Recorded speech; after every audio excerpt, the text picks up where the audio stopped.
key takeaway for today's budget forecast is that the economy is stable and the budget outlook is very good. The projected budget balance is $17.5 billion, nearly the same as we anticipated in December. Some key takeaways are on this slide. They include the projected balance is $17.5 billion, of which $12.5 billion is really money coming forward from previous years. Now we have higher tax collections, higher profits growth, and other things that raise some of our revenue projections. The statutory inclusion of inflation in the forecast increases our expenditures, but structurally, we still expect revenues to exceed projected spending throughout the forecast horizon. Underneath all of this forecast and all of the projections is a solid economic outlook with continued growth in the economy, slightly lower inflation, and a slightly milder recession than previously anticipated. First and foremost, this is good news for Minnesotans. This is a state that people know how to work hard. It's a state that's invested in infrastructure over many, many decades. It's a state that understands our greatest natural resource is our people. Having a highly educated population has allowed us to create an economy that allowed us to weather some of the most challenging times in our nation's history over the last 3 years and be in a solid position to continue to invest in things that we know we need to, roads and bridges, but also to invest in that resource of our children, making sure that Minnesota is the best place in the country to raise a child.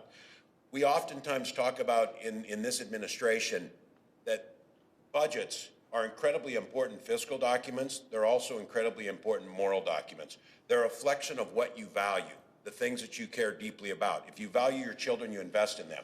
If you value your environment, you invest in them. If you value higher education, you invest in it.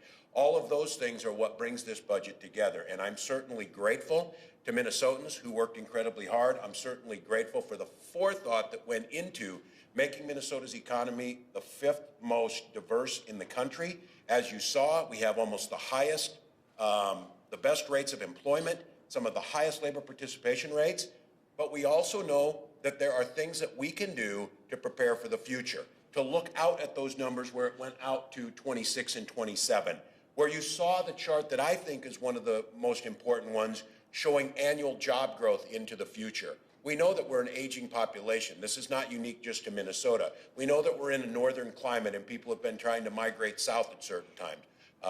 I think all of those factors coming into it is the things that we invest in to make Minnesota a destination place for families, a destination place to make life affordable here, to make sure you can pay for childcare, to make sure that your public schools remain the best in the country, to make sure that health care is affordable, accessible, and top quality, to make sure our streets are safe and we have public safety, to make sure you put money back into the pockets of the folks who made this happen the first time. Having a well-balanced approach to trying to build and grow the workforce to the future on the skills that we're going to need in a world that has been turned, in some cases, upside down because of COVID. And when we turn to experts like our Council on Economic Expansion, they told us, here are the things that we need to do in Minnesota to make this state competitive and to keep the quality of life as high as it is. Things like we said, investing in childcare.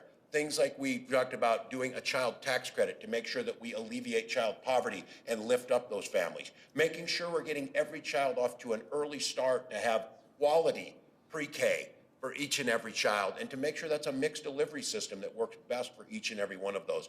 And then to take advantage of the federal government's incredible moves over the last year around infrastructure and movements towards a clean energy economy. We have the capacity to do all of these things and put money back into the pockets of Minnesotans right now. This is a good forecast.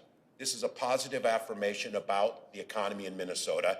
It is talking about, and the work that you're seeing happening in the legislature, we're seeing gridlock has come to an end. We're seeing opportunities. And again, in this, recall, $12 billion of that surplus should have been handled last May when a decision to choose political messaging over what was good for Minnesotans was made, and we ended up going home.